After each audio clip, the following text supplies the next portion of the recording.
Welcome to Conversations Live. For more than a decade, we've brought you the best in books, entertainment, and current events. When the movers and shakers of the world have something to say to you, they say it to us first. Now, here's your host, Cyrus Webb. And welcome back, everyone, to Conversations Live. I'm your host, Cyrus Webb. Glad you all could join us once again, whether you're tuning in on the radio dial here in Mississippi at WYAD 94.1 FM. We welcome you all back to our show. Also, those joining us through our online affiliates around the world, as well as through our iHeart family. We're glad that you all could be with us as well.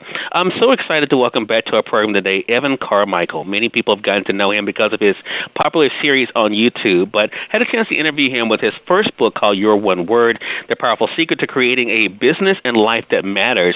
He now has a brand new book that's out, and we're excited to talk to him about that today. The book is something that I think all of you will appreciate because it's actually garnered from the different top 10 rules that he's been able to share with us online. He's garnered the top 40 of those and been able to put them together in a book called The Top 10 Rules for Success, Rules to Succeed in Business and Life from Titans, Billionaires, and Leaders Who Changed the World. We'll talk to Evan not only about what it was like for him to go through his own content, but also to see what's resonating with all of you.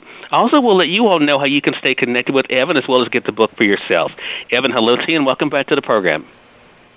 Thanks for the love, man. And before getting started, I got to tell your audience that I have a soft spot in my heart for you because I first really, recognized you because you left the first review on my book on Amazon, my first book, Your One Word. Cyrus was there with an awesome review and a picture on there and like, man, I love this guy, Cyrus. I want to know him better. So thank you for the love, man.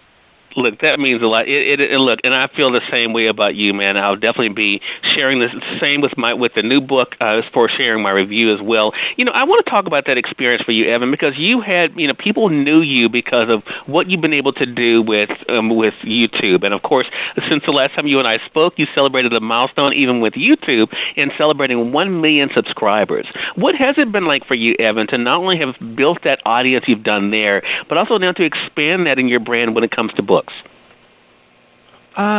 It's been awesome. Initially I never thought I wanted to write a book. It was never part of my goals. I never had my agent used to always tell me, you need a book. And I never wanted a book. And then I just felt like for the two books that I've written the two books that I wrote, it just really felt more like a book topic than a video.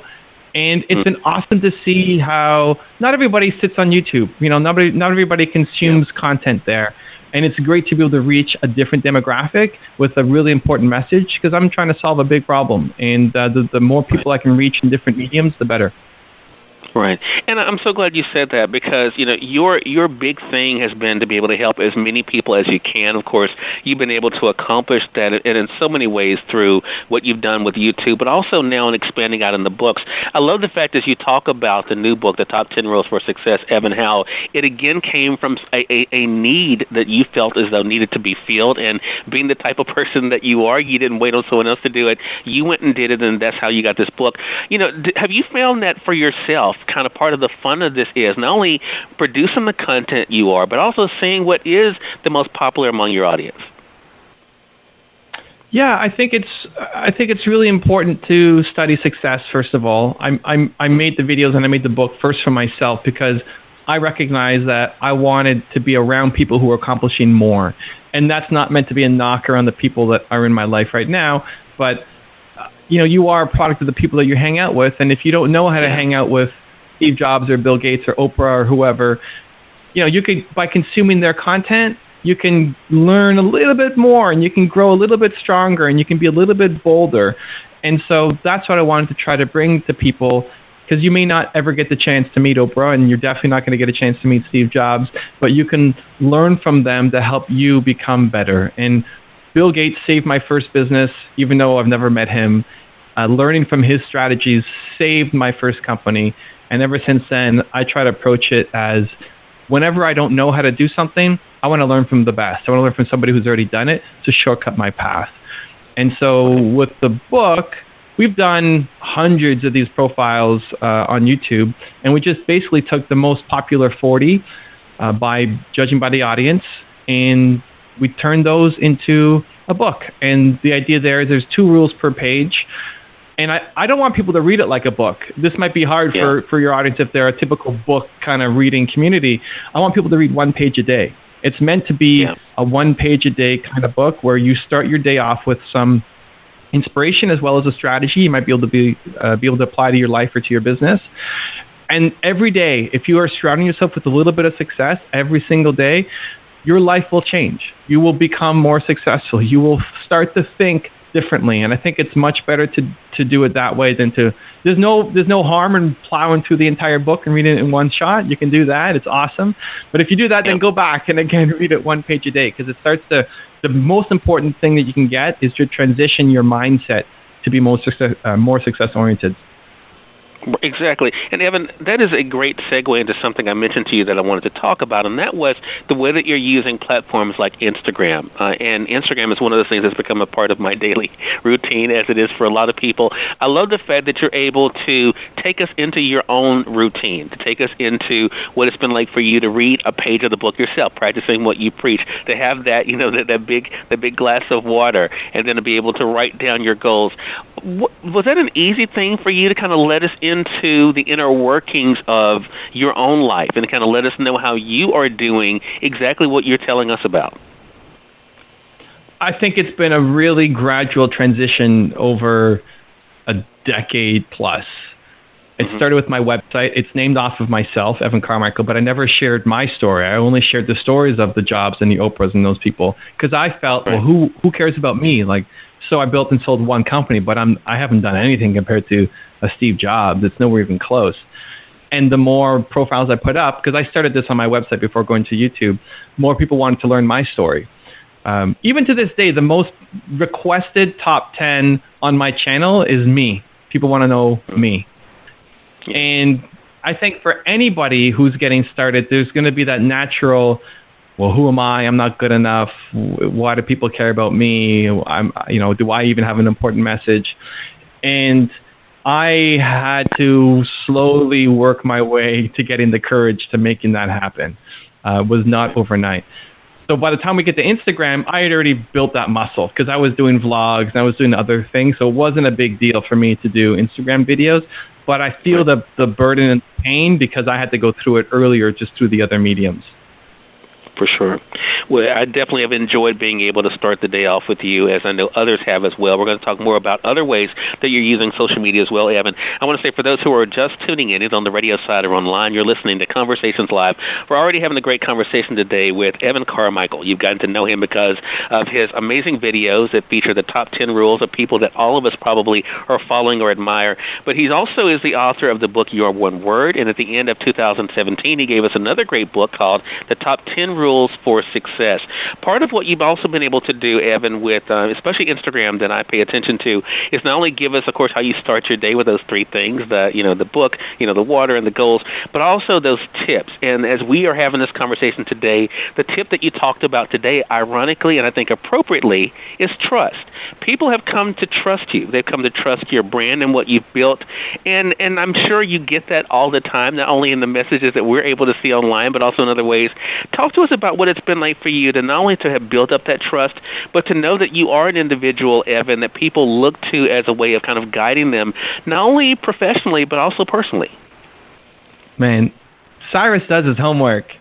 Big respect out to Cyrus for doing the legwork for his interviews. I love it. Appreciate it. Trust is important to me. It comes from my parents. I only recommend products that I actually use. Yeah. And so I think there's a lot of people who will recommend something because they can make money off it and get some kind of affiliate deal and whatever. And it's not on me to judge them. It's not what I would do. And so, I work with Sage as an example. Every month I have the CEO of this multi-billion-dollar company on with me on my YouTube channel. But I use Sage in my business. Like Sage is my accounting software. For both books that I wrote, I used them myself. Like I thought, I want to read a page a day. I'm going to try this. Right. And I liked it. And so then I made it and then I shared it. Right. And so even all the videos that I make, we do 3 videos a day on the YouTube channel. It's a lot of content. I look at every video. I learn something from every video. A lot of videos don't make it to the channel because they're not good enough. I haven't learned something from them. And if I personally don't learn something, then I don't publish it. And so it's a high standard. I guess it might be a subjective standard in that it's my standard. The video is always positive. There's never a negative comment in there in terms of like you need to, or, like it'd be so much easier for our channel to grow. For example, if I was talking about the 10 stupidest things Donald Trump has said or something like that, or right, like it'd be easy to get tons of traffic. It's just that's not my mission. I don't. Right. People can look bad all on their own. I don't need to make them look worse.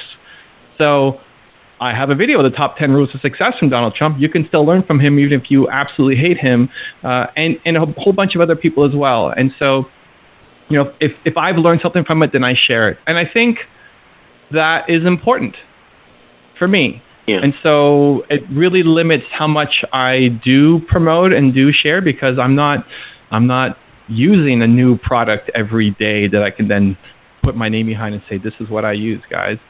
But then when I do promote it and do talk about it, people know that I'm actually using it, and I want to be able to talk about it and go deep on it, because I have a deep connection to it. And I just think that's important as an entrepreneur. Well, it definitely is, and even as I said, as we're having this conversation today, you even again are practicing what you preach when it comes to that, Evan, and new software that you're trying. I think it was a new camera that you showed us on Instagram today, and you even said you're going to wait till you try it out before you then recommend it for your audience, and that says a whole lot. It also ties into one of the quotes from the book, the top 10 rules for success, Evan, and that is from the Dalai Lama. The ultimate source of satisfaction is within ourselves. So you're able to feel good about what you do because you truly believe it. And I think that's the other great thing about this. So let's talk about the compiling of the new book, because I thought it was interesting. You took, as I said earlier, 40 of these, these top 10 that have been really popular. What was it like for you then to break it down and then to be able to share what became the 400 that we have in the book?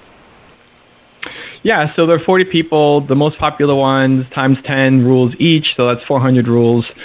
What I first of all found awesome was that the 40 people we profiled were from all crazy walks of life. Yeah. This was not planned. The Dalai Lama is not in there because I said, I need to have a spiritual leader, right? Right. I need to have X number of women and X number of African Americans and X number of Indians and, spiritual and entrepreneur. We didn't have any criteria like that. It was like, we're going to go with the most popular ones.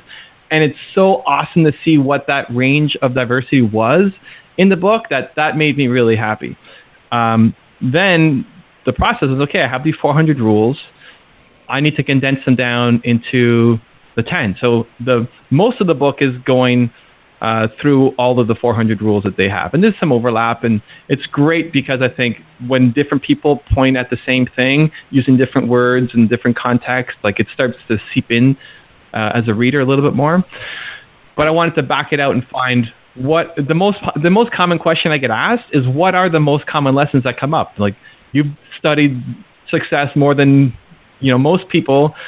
What are the common things? Give me the 10 rules of all of the 10 rules. And so that's what I did, is looking over the 400. What are the themes that come up over and over and over and over and over again? And so that's what the book starts with, those most popular 10 rules, and then it dives into the 400. Yeah.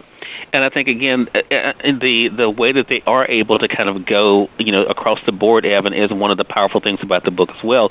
For people, I mentioned the Dalai Lama. Of course, you have individuals in the book, too, that people will recognize. Joel Osteen.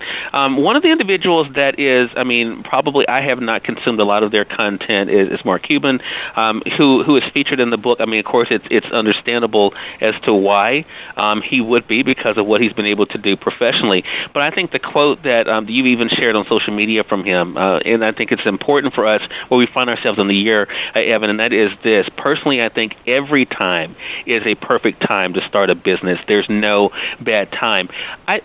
Talk to us about this balance, because you do, as I said, you've celebrated this big milestone, having 1 million subscribers. You want to be able to touch individuals around the world to encourage these entrepreneurs. Is one of your big things you've noticed that you continue to repeat, Evan, is the importance of not just consuming, but also doing? Yeah, absolutely. And not waiting. Yeah. I think you need to have a mix, and I think people often, it's the difference between planning and executing. Right. At the end of the day, you need both. but most people need to do more of the thing that they're not doing.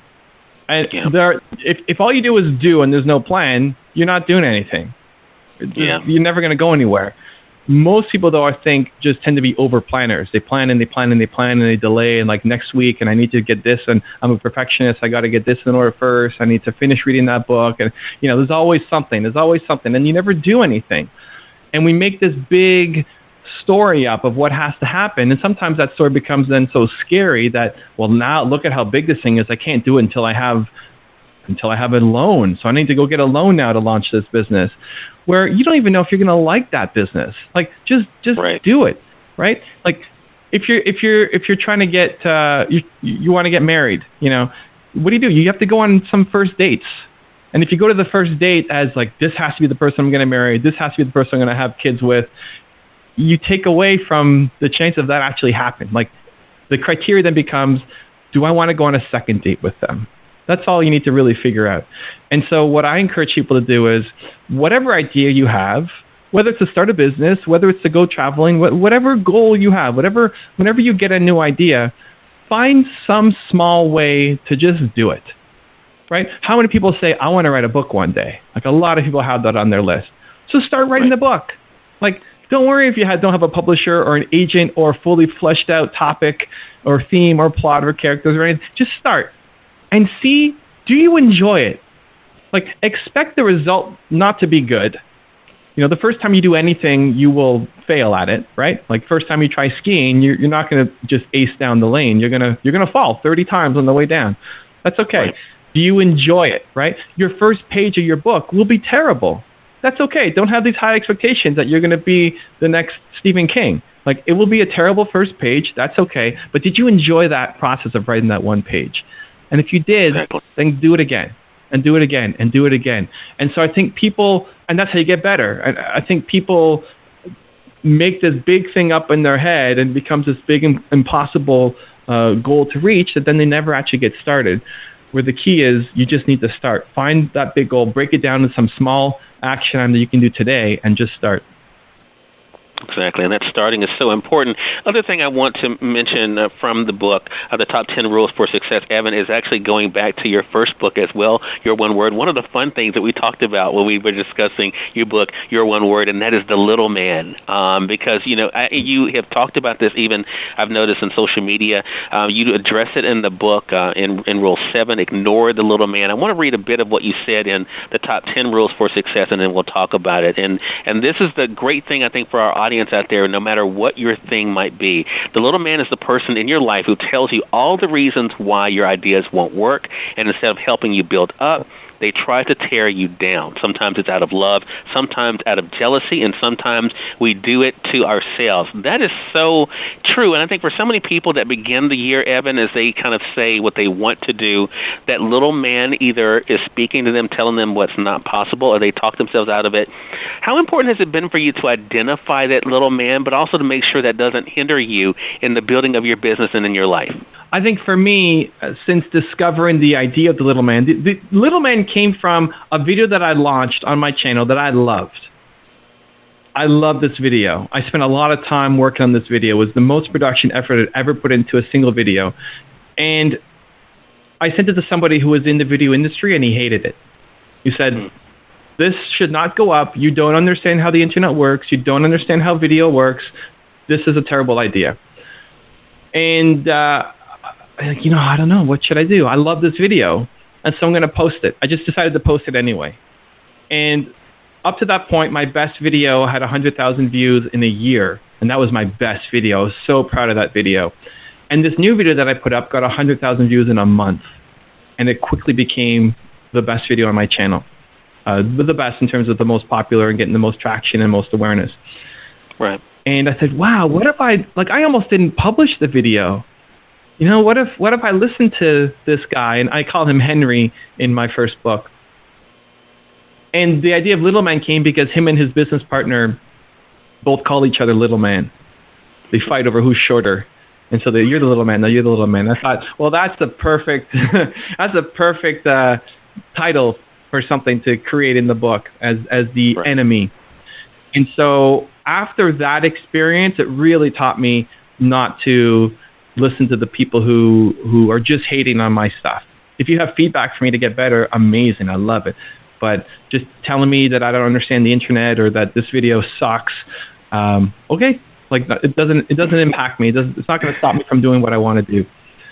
Right. I think for the listeners, for people in their life, recognizing that the external people, sometimes it is out of jealousy. Sometimes people took their shot at something and they didn't hit it, and so now nobody else can do it around them, right? Like they tried, it didn't work, now nobody can succeed around me.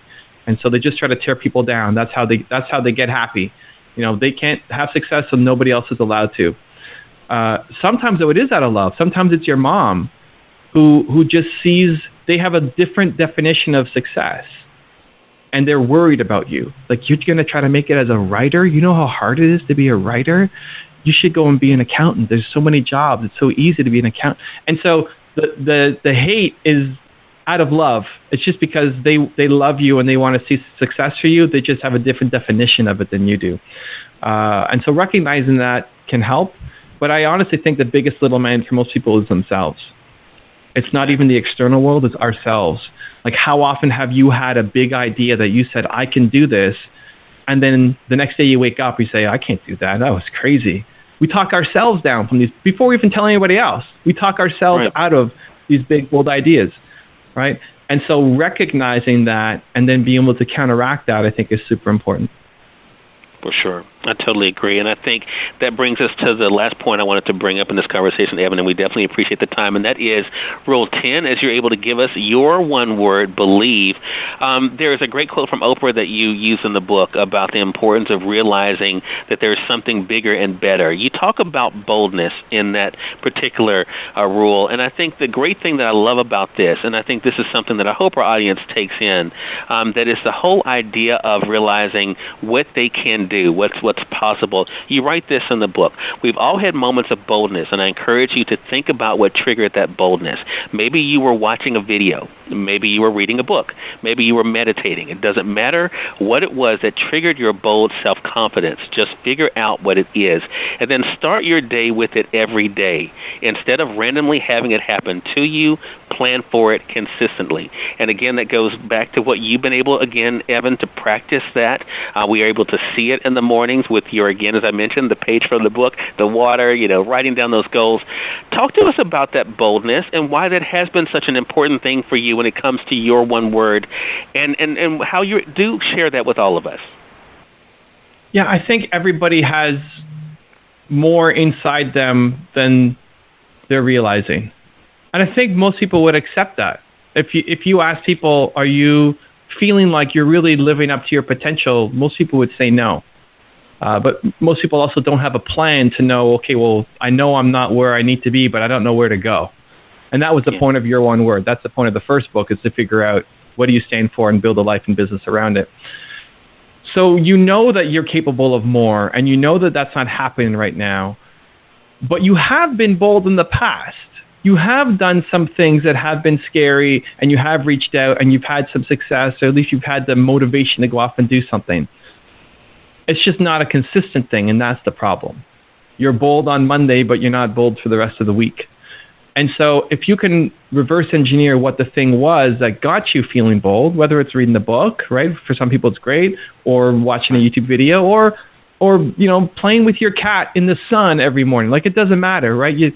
I go extreme on purpose. Like, you find the thing that gets you feeling unstoppable, and then instead of having that randomly occur, you plan for it. Like, if listening to Cyrus gets you feeling like, yeah, I need to go and do my goals, and listen to Cyrus. How many episodes have you done, Cyrus? You got a backlog, right? Like 7,000 every morning. Yes, it's a lot. Yeah. You got 3 years worth of content, guys, every single morning.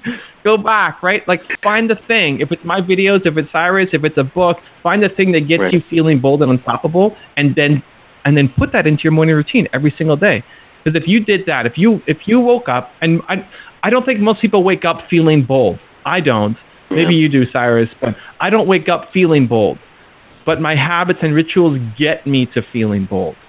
And so by understanding what gets you there, putting that into your morning routine, if you woke up, did the thing that made you feel bold, and then live the rest of your day in a bold state for the next year, your life would be unrecognizable a year from today compared to where you're at right now. For sure. For sure. And I think, too, Evan, the other thing that I have learned from you and being able to follow you online, and then, of course, what I've gotten to know from you in your books and then your other content, is really the authenticity that's there. And that comes through. And I think that's one of the things that people really pick up on, which is why it's no surprise that you have the audience that you do and the support that you do, because people are looking for that. They're looking for that tough love that you deliver sometimes as you're working out and answering questions. And they like the fact that you're able to keep it real with them and to give them the information that's truly going to be actionable for them. And you've done it, as I said before, you definitely did it in your one word. And in the new book, you definitely have done it again. Again, the new book is called The Top 10 Rules for Success. And it's rules to succeed in business and life from titans, billionaires, and leaders who changed the world. And Evan, as well, is in the book, so you can definitely be able to learn from him. The book's available through our friends at Amazon.com. But, Evan, you have a great website that you've set up that's kind of all things that you've been able to do. Let our audience know how to stay connected with you there. Yeah, you can check out the website. It's off my name, evancarmichael.com. If you want to connect with me, the content on YouTube is a great place to start. But if you want a one-on-one dialogue, I like doing video replies on Twitter, Instagram, and Snapchat. So if you reach out to me there, chances are you'll get a video reply if you have a question. Yeah. And I have to say to that point, Evan, one of my good friends, Earl Hall, I've been telling him about you. He purchased your books, and he was so excited. You gave him a video reply, I think, on Instagram. He's like, Cyrus, Evan reached out to me. He gave me a video reply. And that means so much. I mean, that little thing means so much, Evan, that you take out the time to be able to do that. And I mentioned, hey, if you guys catch Evan when he's working out, it's a great time to ask him some questions as well, because he normally opens up that door for you as well. Evan, again, thank you so much for this. I really appreciate it, and I look forward to our next conversation again. Thank you too, man, for all the love and 1,000 episodes. That's crazy. I respect your hustle and drive and the work you're doing too, man. It means a lot. I appreciate that. Definitely much respect and love to you, Evan, and the family. And we thank your audience for tuning in to another great segment of Conversations Live. If you all came in late, you missed part of the conversation with Evan, don't worry. Thanks to our online friends, you all can catch the replay right after we go off the air. The link is already available through our social media sites. So head over to Facebook.com/CyrusWebb or go to Twitter.com/CyrusWebb. If you click on the link there, you can listen to the show completely for free and share with your friends from there too. Until next time, I'm your host, Cyrus Webb, saying as always, enjoy your day, enjoy your life, enjoy your world. Make sure you take out time to enjoy some good music as well as a great book. Thank you all for choosing Conversations Live today. You all make it a great one.